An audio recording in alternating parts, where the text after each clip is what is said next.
welcome back to Harmonious Adventures. I'm back in the old studio to talk to you guys today about Premiere Orlando, to give you guys a little recap on what I loved, what I hated.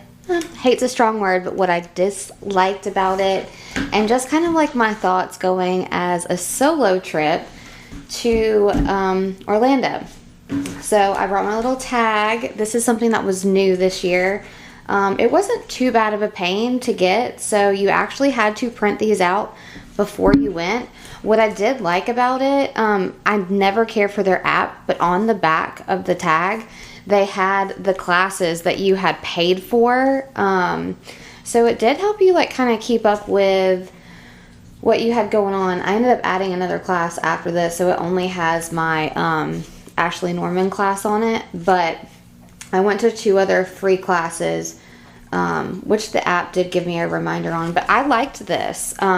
Not too bad of a pain to like have to wait and get this printed out. I've got Finn in here and he's eating something. Hold on one second. Finn, what are you gonna do? Okay, so talking about the badge, and then let's talk about my experience. So I did write down a few little talking points that I wanted to hit. But I want to say that, you know, getting there to the hotel, super easy check-in. I stayed at the Rosen Central. Normally I stay at Rosen Plaza. So for those of you who don't know, the hair show is kind of centered in between 4, well, we'll say 3 main hotels. You have the convention center, and then you have Rosen Plaza, which is going to be over here. And you have Rosen Center over here, and across the street is, I always want to call it the Peabody, but Hyatt has now, I think it's Hyatt, has purchased that. So these are the ones that you want to stay in if you just want direct access to the convention center so you don't have to Uber or catch a bus. I've done a few stays, like I stayed at the Avanti one time to catch the bus. It's okay, it's not a pain, but I do like staying kind of more on location to be able to go back and forth. What I don't like about staying on location, before the plaza, and maybe both the plaza and the center, because their Rosen properties have been like completely redone, but the last time that I stayed at the plaza, it was so outdated. I used to stay there years ago. I'm a majorette, and so I used to be in all of the, I was in the Citrus Bowl halftime show, the Capital One, and anytime that I went with an event company, we always stayed at Rosen Plaza as well, and I just felt like that was in 2004 when I was in, no, earlier than that, like early 2000s, that I stayed there, and it just felt like it had never been updated since even back during that time. So, with the Rosen Center, though, I did feel like it was more updated, and I liked its location better than I did Plaza because it was on this side of the convention. Like, let's say you had Center, the convention, and then Plaza. So, I liked the way that the hotel was set up, much better access. The elevators were closer to the sky walkover to the convention center. So for me, if I were to stay at the convention center hotels, I would definitely stay at Plaza again. I've never stayed at the Hyatt. That does seem like it's a little bit nicer, but honestly, the Rosen Center, it looked like it had just been renovated, and it was great. I want to say it was around $200 a night and totally reasonable. So, So my check-in process was fairly easy. It was a little busy when I first got there, but I valeted. All of that was great. I could see my vehicle when I got up to my room, which I love. So, yeah, and I have a bigger size vehicle as well. I have a Yukon.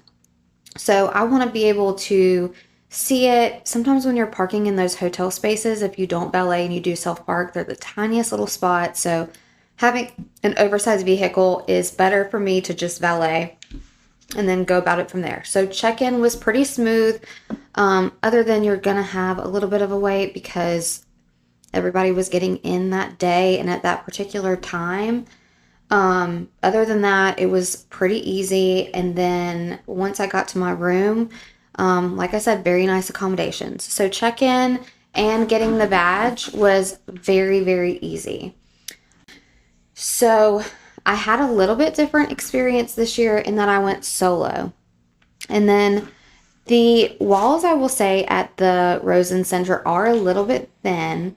It just kind of felt like a little, what is the word, like serendipitous. I kind of had this like out of body, what am I doing here kind of a thing in the fact that I was by myself. So, in years past, I want to say starting in 2005, I used to go to Premiere Orlando every single year. It was just one of those things, like I was not even licensed at the time, but I was working front desk and I would get a salon pass and I was able to go in and I would do like, I always found education. So even though I wasn't licensed, I would do like TG makeup used to be one of the ones that I used to hit up all the time. Back in the day, TG makeup was like such a big thing. It was like a stage, theatrical makeup. So I always loved going to those classes while all my girlfriends that did hair would go to all the hair classes. So then we would like meet up and go get lunch or whatever. And I just always had kind of that camaraderie. And then being there the first night and not having that, and then being able to hear through the wall was kind of sad. I'm not going to lie. Like, there were at least 4 women in the room. Let me see, like behind my bed. And they were older, but like I just loved hearing them talk about what was going on in their salon and I don't know, just interesting little things like that. And then behind my TV was definitely at least 4, maybe 6 girls in this room, and they all were from the same salon. They were younger, and then you could hear them like at one point in time they played a trick on their salon owner when she walked in the door, and it was just like fun and crazy. And it made me think about how I'm talking about caravanning. We had 4 or 5 vehicles that left Pensacola, went down to Orlando. We did Disney. We did the hair show. Every single year, it was just a thing. And it was just like there, we would have a good time, plus we would go and do this. And then over time, as I got older, it always was like me and somebody else.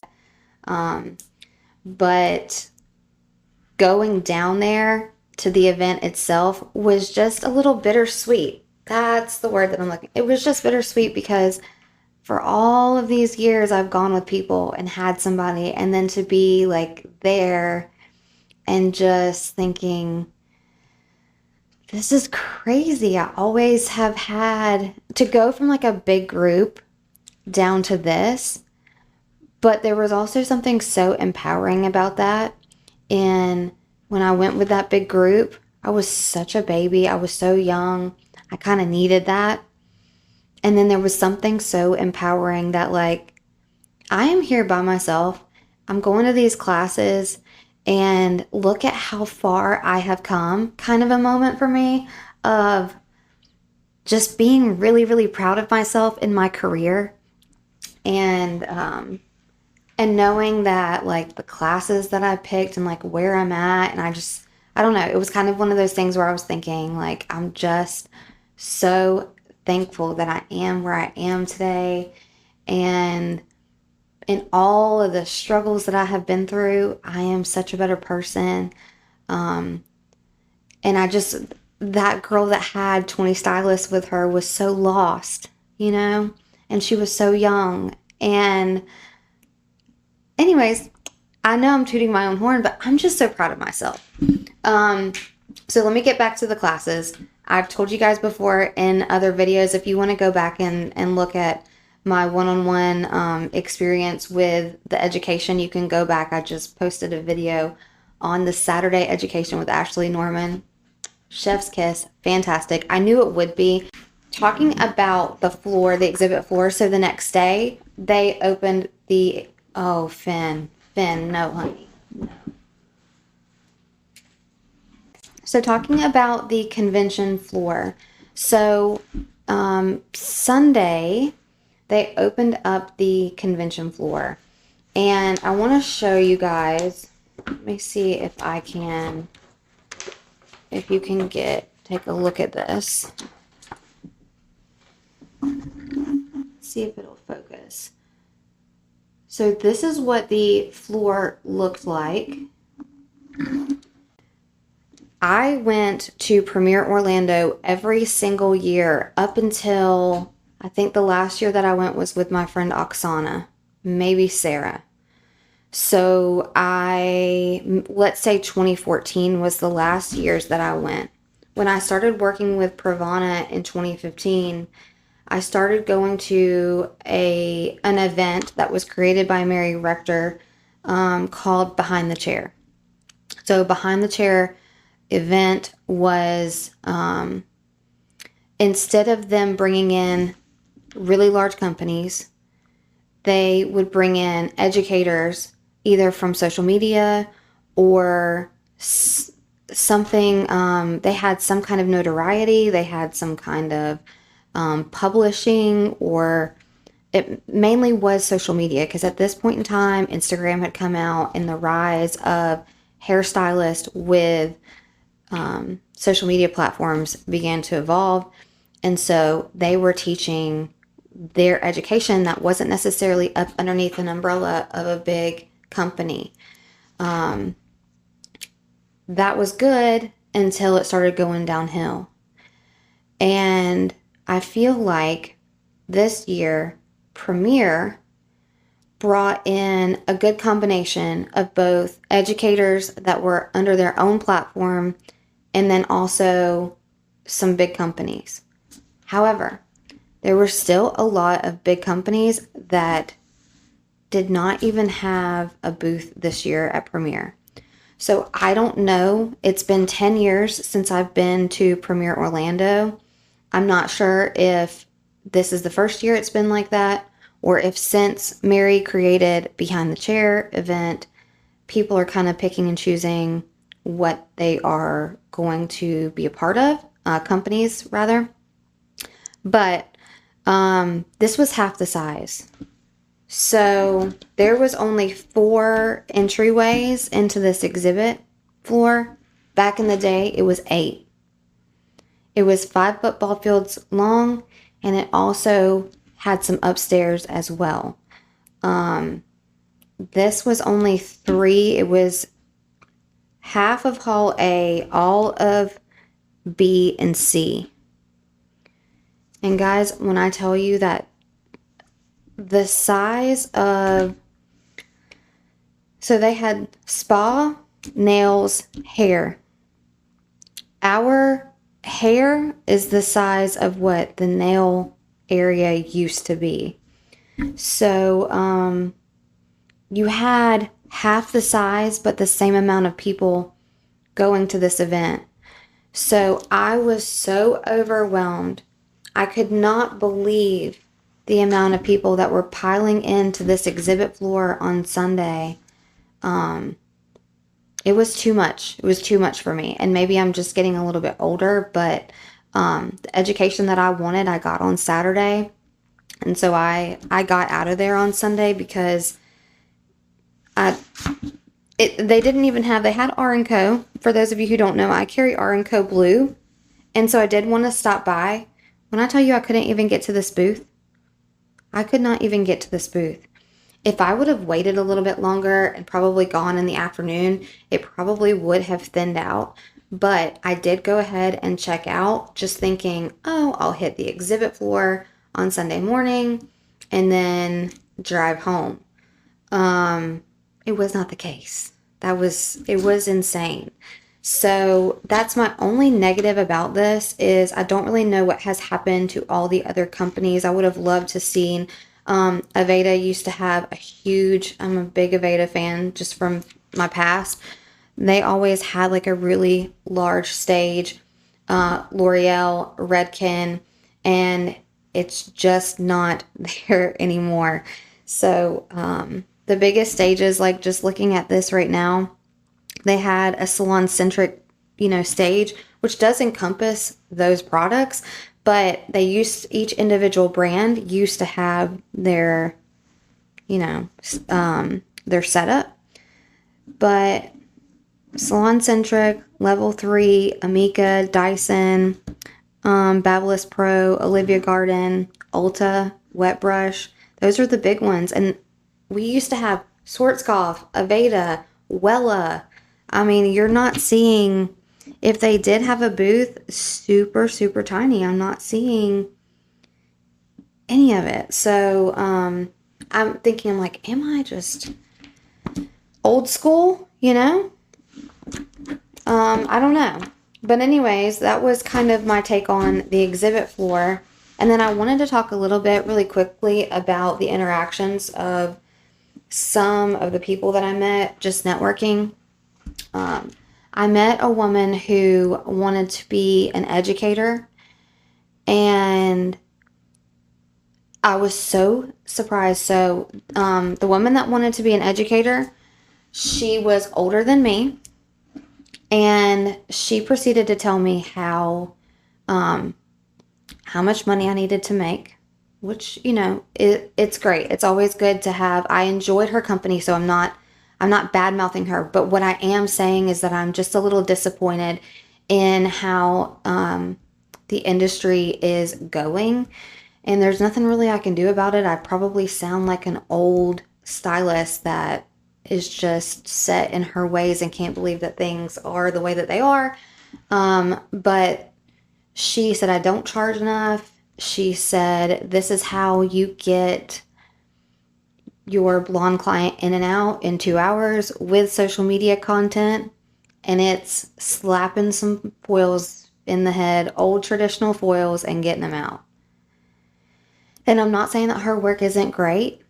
She did show me her Instagram, and it's decent. It's good, right? But for me, I'm all about connection. I love my clients. It's all about spending time with them and being thankful that, they're in my chair. And then at the same, so like I get something from them, they get something from me, right?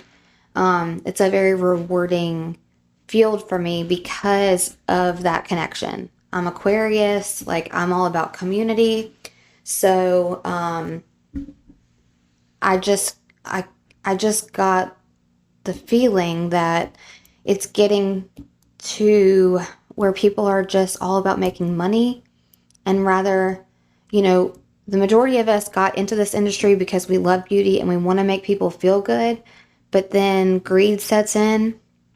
And I'm not saying, my gosh, I do need to charge my worth, and like what, I need to charge more. I totally get that. Whenever I showed people my Instagram, they were blown away. And I'm not just saying that. I'm not saying that to toot my own horn. I'm saying that I've worked hard to be able to pop out these services that I am doing. But I just am surprised that it is getting, to this point where it's greed over making people feel beautiful. That's all. The next girl that I met, she was here for branding opportunities, and I'm all for that, but we all followed each other on social media platforms. And when I got home, first of all, she flew in from the West Coast. She's my age. She stayed at a Quality Inn because she could not afford to stay at our, not the plaza, at the Rosen Center. And those rooms were $200 a night. I'm not judging her, but what I'm saying that is disappointing to me is that she was there for brand deals only. She told me that she had only ever worked with brands and like to go to these shows, that she had never paid her way to go to a hair show. Whenever I'm asking these ladies, like, well, now that you're here, what education are you looking forward to? One girl was looking for hair extensions. She said, all I'm looking forward to is the exhibit floor tomorrow. I just need a new distributor for hair. And then this girl said, all I'm here for is to get another brand deal. I'm just trying to get in with another company. So a few days later, like I said, I'm on Instagram. I see her story. It says she has availability this week, Tuesday, Thursday, and Saturday, all day. Now, guys, while I'm not judging her. I think she does great work. I am surprised that these women in the industry, she's my age, that she's not focusing on her books and really honing in on her craft to then make a brand deal later. Brands are not going to keep you. When the money that I made with Pravana was nothing compared to what I make behind the chair. It was pennies on dollars. Did I love teaching? Absolutely. I absolutely loved working with, especially like newer stylists who had come in and kind of like giving them a little bit of motivation and a little bit of understanding and caring. A lot of times in this industry, people are super judgy. And that's what I'm trying to say. Like, I really am not judging these women, but I just wish that the hair industry, that we had better opportunities, that we had, oh, Finn is moving the camera again. I just wish that we had more business in our cosmetology programs to talk about how to sustain or maintain. If you want to work with a brand, that is fantastic, but you got to start behind the chair, because there's one thing that is so annoying to me is these people who do not do well behind the chair and they're out there teaching. They have no clients. They have no behind the chair experience, but they're teaching our young new stylists what to do, like different techniques. And don't get me wrong, there are, like, Pravana had a fantastic program. I was half the stylist that I was before I went through their training program to become an educator. Hopefully more brands have that, but you just constantly see people and brands that have these educators that have no experience behind the chair. So I don't know what I can do to make a movement. I'm hoping by putting some stuff out here, we can move things in a better direction. But if you're a stylist and you are more about your connections with people and your community, just know that there are other hairstylists out there who do feel the same way and that do want to love and take care of our clients, and it not just be getting them in and out and making money. So anyways, I love you guys. I hope that this was really insightful. I hope that this gave you more information on Premiere. A lot of people have asked me if I'll go back, and if they have education like they did for Saturday, I will absolutely go back next year. So thank you guys so much for watching. Like and subscribe for more videos. And I will be back on here with some more hair tutorials. This has really inspired me to do more hair education on here, so look forward to that, and I'll see you soon.